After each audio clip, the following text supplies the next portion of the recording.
Hey folks! I'm testing out a new little intro. I realized the inherent hilarity of my last video where the title was literally Influencers aren't your friends. and me starting all of my videos with hey friends. I'm trying out folks. I like folks. Cause hey y'all sounds really goofy coming from me. Hi, hello. Today we're gonna talk about makeup. Today we're going to be doing another one of my Makeup Archives videos, and I have so far done 3 of these. I did two back in November, one about high-end releases, one about drugstore releases, both coming from around 2010, and then I did one during the holidays as a collab with Smoky Glow, and I looked at the first half of the decade, 2010 to 2014.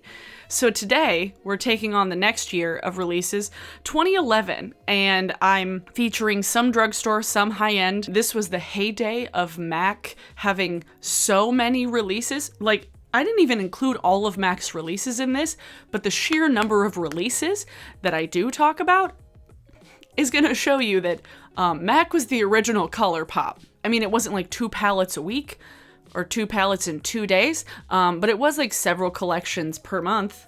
There's seriously a whole ass section of Temptalia that was just MAC releases. So if you haven't seen one of these videos, basically I look at old Makeup Archives, products that came out years and years and years ago, and kind of evaluate them based on maybe today's market, talk about maybe if I've had them, if I owned them, would people buy them today, how would they fit in the market, maybe dunking on some old releases, because there's definitely a couple in here where I'm like, why was this ever a thing? You know, because sometimes when you look at the early days, you're like, ooh.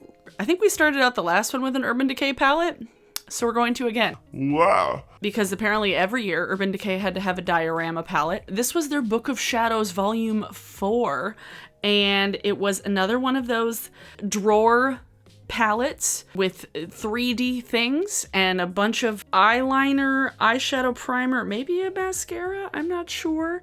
Are those brushes? And then like a very basic color story, which was a lot of just like light, cool tone nudes and then some like darker, grungier shades that weren't super saturated. I definitely think this is very indicative of early Urban Decay. You could take the label off of it and I would know that it's Urban Decay. Urban Decay is one of those brands that throughout the years, more recently, there's been some palettes where you're like, I could never tell that that was Urban Decay. But if you look at Urban Decay from like the first 2 decades of their like existence, you could definitely tell it was Urban Decay. And this is no different.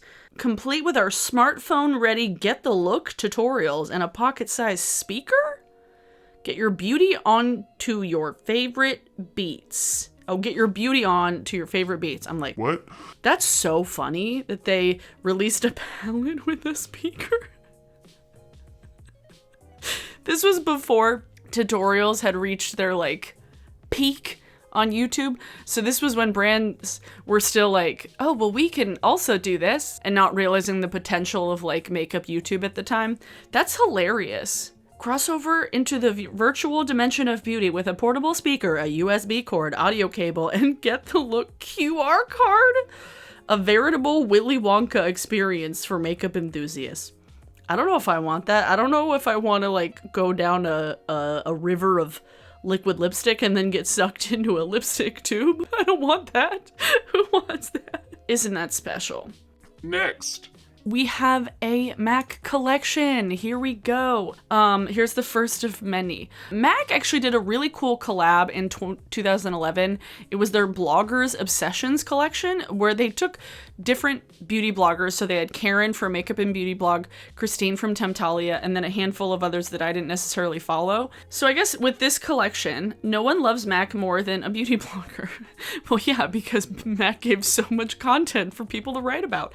To thank them for their passionate devotion and always honest feedback, we invited 9 of our favorites to our lab in Toronto to custom create their own eyeshadow or lip gloss, exclusively online, just like the makeup mad minds that created them. That's actually kind of a cool idea. I think it would be really easy for brands to do that. Maybe not necessarily like coming out with like a whole collection with a brand or like an eyeshadow palette or something, like doing like a little mini capsule collection of like each person gets 1 or 2 products to kind of promote. And I think that's like relatively simple and kind of cool. And I think that other brands could do that too. Yeah. I don't know. That's kind of a cool idea. The colors, they're like all different because everybody has different tastes. And it would be a way of having like multiple people promoting things at the same time. Not a bad idea there, Mac. NARS. Oh, this was before NARS was promoting everything orgasm related. Before NARS just made everything themed around orgasm? But this was when they were basically making so many things with the Laguna bronzer. You have decent quality products. I don't buy them anymore because they're not cruelty free and they're kind of expensive for what they are. But like this summer, 2011, NARS introduces a limited edition collection of products inspired by the cult classic Laguna bronzing powder. Also, this bronzer is orange. NARS had 2 bronzers, Laguna and Casino. Casino was darker and more like red, and Laguna was a little bit lighter, but definitely more like yellowy orange. And I could wear Casino. Like Casino, when applied lightly, I could wear. Like, they needed more bronzers pretty quickly. But they came out with a body illuminator and a multiple, which is like a shade stick type thing that's like highlighty stick cream. And then a blush bronzer trio with Orgasm and Albatross. I had Albatross highlighter in a palette. That highlighter sucked. I had it in the Dan Mari palette. When did that come out? Did that come on? I think it did.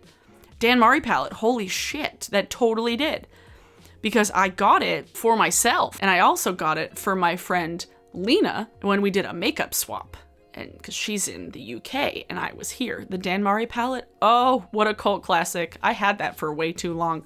But yeah, Albatross was a terrible highlighter. It was just like a kind of sheer yellowy white kind of powder with like glitter in it. There wasn't a lot of sheen to it. I don't know. It was a really underwhelming highlighter. Interesting. Oh, the Balm. We have a couple of products from the Balm. The Balm, the first highlighter I ever owned, I think, was a teeny tiny version of Mary Luminizer from the Balm. I still stand by the fact that that is one of the best highlighters I have ever used. And I got it in like a Birchbox. And it's one of the only good things that ever came in Birchbox. They released the Betty Luminizer, which is the bronzing version of the Mary Luminizer. Was there a Cindy Luminizer? It was Cindy, Mary, and because Cindy was pinker, I'm pretty positive. Mary Luminizer was a champagne, like a yellowy champagne, and then Betty Luminizer was more of a bronze. This all-in-one bronzer, shadow, and shimmer. It's just a brown powder with sparkles in it. Okay. Yeah, I mean, and Mary Luminizer was great. I never tried this one, but the Balm was, they had a moment. They had a moment in the early aughts.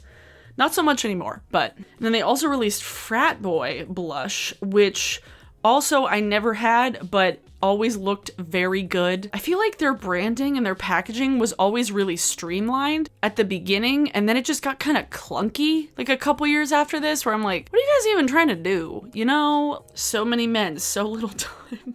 In the first one of these, I talked about the Urban Decay lip glosses, the pocket rockets that had like the dudes in the lids. The Balm was also very into objectifying men on packaging, which I mean is a nice change for once. I do desperately hate the Balm logo though. It looks very much like something my mom would make in Canva.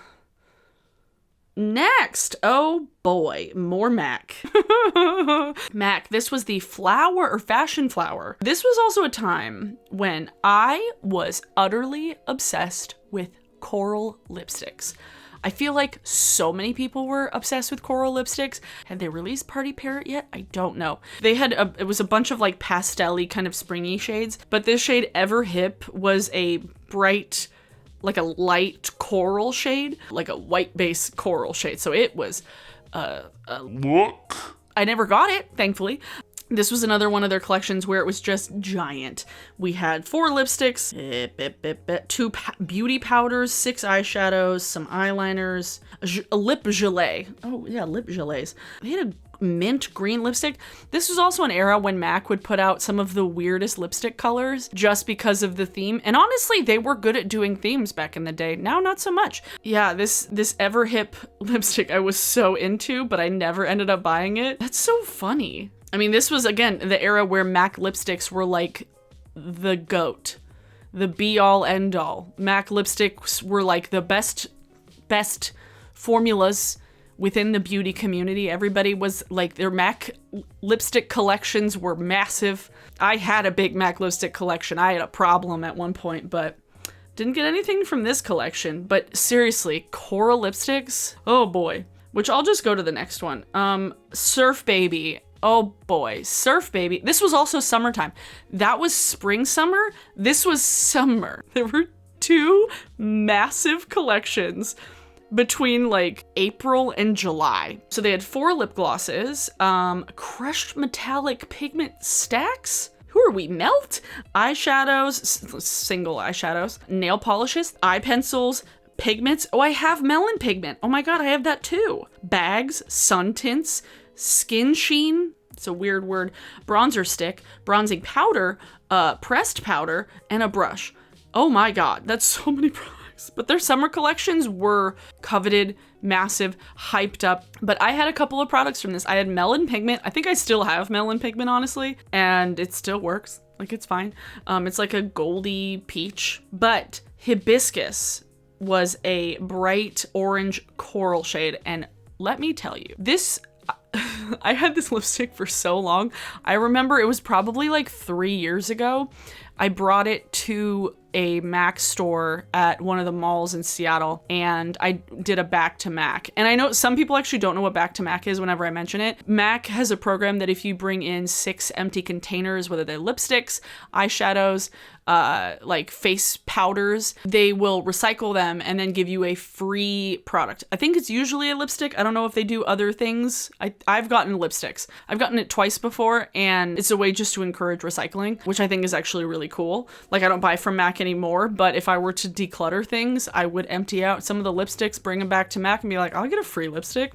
Why not? You're rewarding me for recycling? Okay. But when I brought this lipstick back, when I brought hibiscus back, the girl working, she was like, When was this from? I was like, probably 2011. And this was a hot orange cream sheen lipstick. I don't know why I was obsessed with like the brightest ass lipstick. So many people were. Like, that was the thing back in the day. Like, you're like, I want the most neon lips to where you can actually see how bright they are in the video. And hibiscus was my answer to that. Oh my God. I did not realize, I didn't mean to go on a tangent that long, but it's just hilarious. Okay, next. Oh my God, there's so many. Let's just go through the MAC ones. Okay, let's just go through the MAC ones. Viva Glam Gaga 2. Viva Glam Gaga was a light, bright, kind of yellowy baby pink. Gaga 2 was actually like a very kind of toned down, like beigey nude, which was kind of a nice color. I never got it, but and like their Viva Glam program is good. Like, every cent from every Viva Glam lipstick goes to the MAC AIDS Fund. So like, I have Viva Glam 1 still. I had Viva Glam 5. And then I had Viva Glam Nikki 2, which was the next year.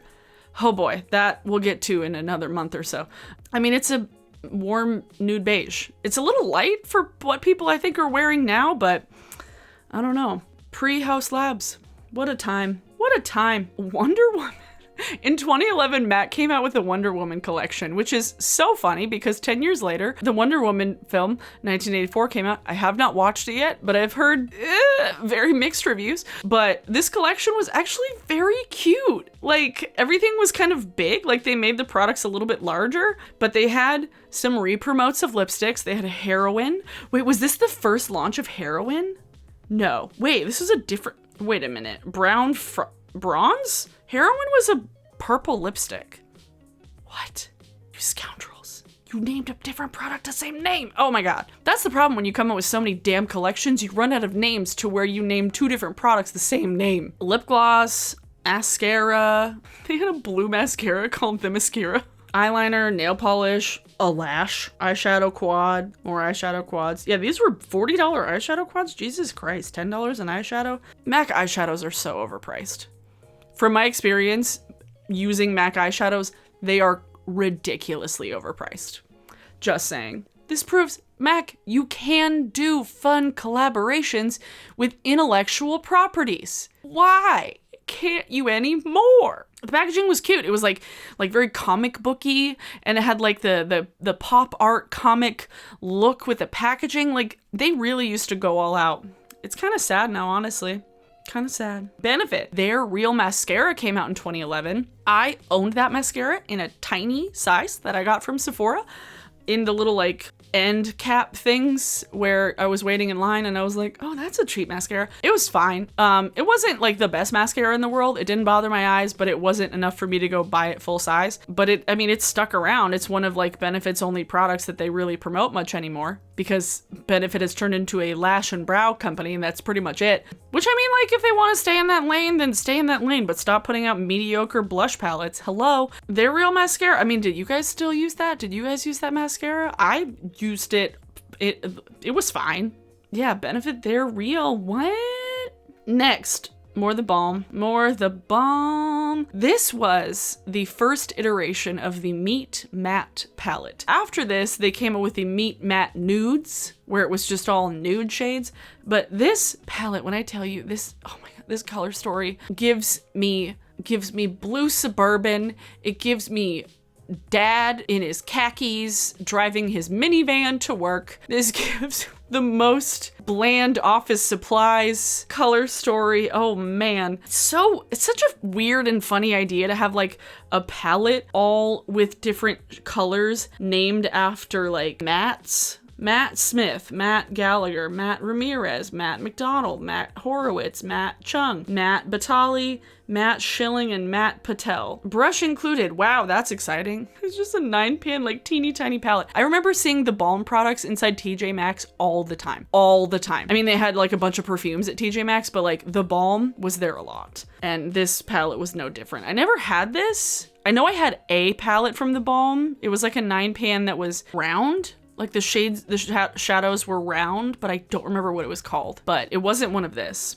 Oh yeah, and they're all matte shadows. So it's like they're mattes, but named after dudes named Matt. Ooh, we're clever. Kind of. They were kind of clever. Also, I just think the packaging, like the thing that really gets my goat about the Balm and so many brands, it's just like the overuse in so many fonts. So many fonts. It's like clearly graphic design is your passion, but you don't need to exemplify it for the entire world to see. Oh boy. Now we're back to Urban Decay. This palette I wanted so bad. I wanted this palette so bad. And I remember, like, when I looked at this, I was like, oh my god, brights. Wow. But looking at it now, I'm like, there's two brights, and like 4 colors. This whole top row is like very light. There did not need to be 4 shades that look virtually the same, but they literally could have taken out that light side and it would have been a such better palette. Like, they didn't need it to be this big. It's so bulky for the sake of being bulky. It's like a box, you take the lid off, like there's not like a flap you open up. You take a lid off of this and it's got like a mirrored surface, so like fingerprints are wild and there's way too much space in between the eyeshadows. It was their 15th anniversary. So yeah, 15 years was 2011. Holy moly. Yeah, and they have a lot of like the 15 brand new never before seen shades in a limited edition. Oh my god, Midnight Rodeo. This was the first time they had Midnight Rodeo and Junk Show in a palette. Holy crap. And Blackout and Deep End. Oh my god, they've used those shades so many times since then. Holy moly. That's hilarious, actually. I swear Midnight Rodeo was older than that. Weird. Huh. Yeah, I don't think this would do well now. I mean, if they edited it down to like 10 shades instead of 15, and I know why they had 15 shades, it's because it was the 15th anniversary, so 1 shade per year. But not a fan. Maybelline Fit Me came out in 2011. I never owned this at all. This was such a popular product on the internet. Like, this was one of the only times when I feel like drugstore brands, I mean, there's a handful of times, but like a drugstore brand truly managed to release something that worked across the board to like kind of cross promote things. Like when Urban Decay did the naked thing and they're like naked skin and naked ultraviolet, I was like, not all those are naked. Maybelline Fit Me, it was like all of these things was that like it can work for so many people. But I do remember that they had a lot of blushes, like a lot of cheek products, some complexion products. I do remember hearing that like the Fit Me powder was like a dupe for like a MAC powder. Never tried it, but Fit Me was big at the time. Fit Me was huge. But Maybelline Fit Me, I think, was like Maybelline's answer to L'Oreal True Match for sure. They had a lot of stuff, a lot of things. I mean, they're still in the stores. Like, clearly it was a long-lasting, like, capsule product for the brand. Makes sense that it's still around. Next, oh my god, we have another foundation. This foundation I never tried because I wasn't about to buy a foundation from Chanel. But let me tell you, this foundation got so hyped up on the internet. When I looked up like top releases of 2011 on YouTube earlier, Candy Johnson, Florida Force, there was like 5 different people that I clicked on that talked about this foundation. And that was the Vitalumiere Aqua liquid foundation. And this foundation was a cult classic, coveted product across the beauty community. This was the foundation for so many people on YouTube at the time. But yeah, Vitalumiere Aqua was like very, very hyped. I never got it though. I wasn't wearing liquid foundation at the time. I was still wearing like Bare Minerals powder. I wore Bare Minerals powder for a long time. I saved the best for last. This one's not the best, but the one after this is the best. I had 2 of these. It was why I bought anything from Chanel. I had 2 Chanel lipsticks and 2 of these Chanel Illusion d'Ombre Long Wear Luminous eyeshadows. It was an eyeshadow cream that was almost more of a mousse. Okay, I had 2 of these. One was called Ébloui, and it was like a maroon shade, and I loved this eyeshadow. I wore it so much because I felt so fancy. It honestly kind of was a similar formula a little bit to like Super Shock shadows, more of in like a mousse, kind of in a pot rather than in like a pan. I loved this eyeshadow. It was like sparkly and dark, and I could blend it out, and it worked really well just all over the lid and then just blend it out, and I didn't have to put anything else on my eyes. But I liked these. And then I had Epetant, which was a cool toned green with a metallic finish. I loved this color. They were so expensive. These were $32. Why did I ever buy a $32 cream eyeshadow? Don't ask me why. I don't know. Because I was young and stupid and I had just graduated college, and I was like, I'm gonna treat myself with some fancy overpriced eyeshadows. I mean, these were good. They were good. Were they worth $32? Absolutely not. But I do definitely think this sort of like cream kind of one shadow all over the lid thing is kind of coming back, and it'll be interesting to see kind of where Auric goes with the eyeshadows. I can't remember what she called them, but I'm excited to see it, honestly. Why did I have 2 of these? Why? They were pretty? Yes. That's why. Because I had way more magpie tendencies at the time, and I was like, Ooh, it's sparkly, it's bright colored, give it to me, put it on my face. And last but not least, we have the Revlon Color Burst Lip Butter. This was a revelation. This was a movement amongst the YouTube beauty community. People were collecting all of these. There were these kind of sheer lipsticks from Revlon, and they had bright colors, but it would go on more like a wash. It wasn't super pigmented. I feel like the naming of a lip butter made it a lot more enticing because you're like, ooh, it's super moisturizing. These were not that moisturizing. I don't know why they were called lip butters. It's buttery balm and shiny color. Buttery balm with beautiful shiny color to give you baby soft, healthy, glowing lips. Hydrating mango shea coconut butter formula boosts lip moistures by 156%. Bitch. Pampering gel formula provides supercharged hydration and glides on lips buttery smooth. Emma Stone was in the branding images, the marketing images. Oh my god, Carla Sugar, what a flashback. Oh, the queen of swatches. People were obsessed with these. Obsessed with them. Oh my god, the lip butters. The shades that I remember people being particularly obsessed with. Creme Brulee was like the nude. Tutti Frutti was like a really fun peachy orange. Pink Truffle was like a good kind of My Lips but better. These never had a smell. They didn't smell like the things that they were called. They were called things like Tutti Frutti, Cherry Tart, Candy Apple, Sugar Frosting. Why did they not smell like sugar frosting and Tutti Frutti? That was a missed opportunity, Revlon. The packaging, the caps had like the same type of component as the Color Burst lipsticks, but they were sheer and like a translucent shade that matched the color of the lipstick. And because of that, they were really easy to identify in your like makeup bag or like in your makeup storage. And Revlon actually did a very good job at that. Like the Color Burst lipsticks also had caps, like the tops of the caps matched the lipstick shades.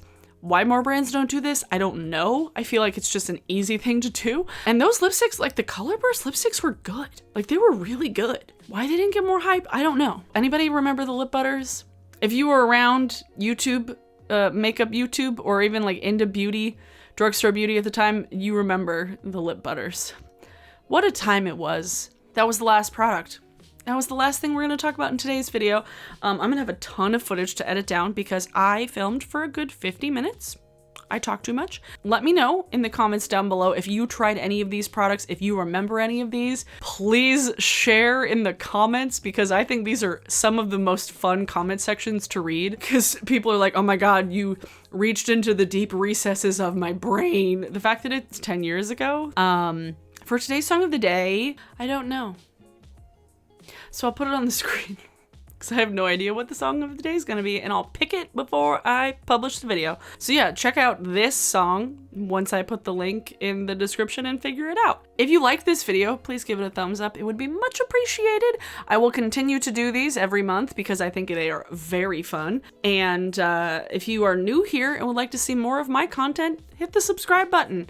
I post videos a couple times a week, Tuesdays and Fridays. Yeah, Tuesdays and Fridays. I was like, which days am I doing it? Tuesdays and Fridays. Oh, if you're wondering where my hat is from, it's a Run the Jewels merch. Josh got it for me for Christmas and it matches my hair and I love it because I bought the record for myself. So he was like, what other Run the Jewels can I get for you? I hope you all are having a good week so far. It's the end of the week. We did it. We made it to Friday. What a week oh my God, what a week it was. Like I said, hope you're all having a good week. Make sure to wash your hands, stay home, social distance, wear your mask, stay informed, and I will see you folks next week. Bye.